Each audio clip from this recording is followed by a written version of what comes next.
අද ලෝක පරිසර දිනය. පරිසරයේ ඇති වැදගත්කම දැනුවත් කිරීමට තමයි මේ දිනය වෙන් වෙලා තියෙන්නේ.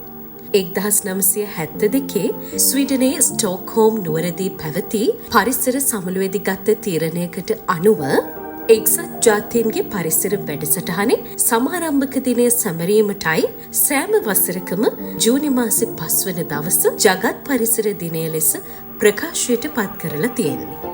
ඇස්තමේන්තු කරලා තියෙන විදිහට හැම අවුරුද්දකම මිලියන 7ක ජනතාවක් වායු දූෂණයට සම්බන්ධ හේතු නිසා මිය යනවා.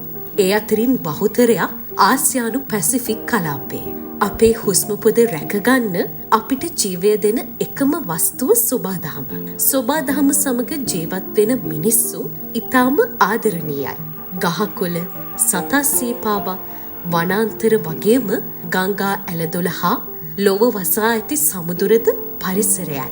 මිනිස්සු සොබාදහමට කොතෙකුත් බද්ධ වුණත් ඒක හැමෝටම දැනෙන්නේ නැහැ. ඒක දැනෙන කොටසක් ඉන්නවයෙත්. අන්න ඒ අය තමයි අනිත් කිසිම අයෙක්ට වරදක් නොකර සියලු දෙනාගේ සතුට තමන් උපමා කොට හිතන පිරිස. ඒ අයව සොබාදහමින් රකින්නම හැමදාම.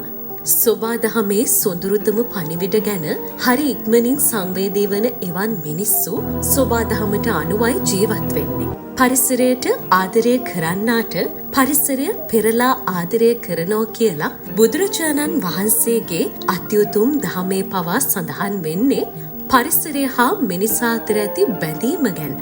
කවුරු තමන්ට හිටියත් ගසට පොත්තමෙන් බැඳී මිනිසාට ඉන්න ළඟම හිතවතා තමයි සොබාදහම. පරිසරය රැකුණොත් මුළු ලෝක සත්වයාම ආරක්ෂා වෙනවා. පරිසරයේ සුන්දරත්වය එලෙසම ආරක්ෂා කර ගැනීම සහ අනාගත පරපුරක් උදෙසා දායාද කිරීම අප සතු යුතුකමක්. මවක් දරුවෙක් අතර තියෙන සම්බන්ධය වගේ පරිසරය හා මිනිසා අතර ඇති බැඳීම තියෙන්න ඕනේ. පරිසරය කියන්නේ අපගේ ප්‍රාණයයි.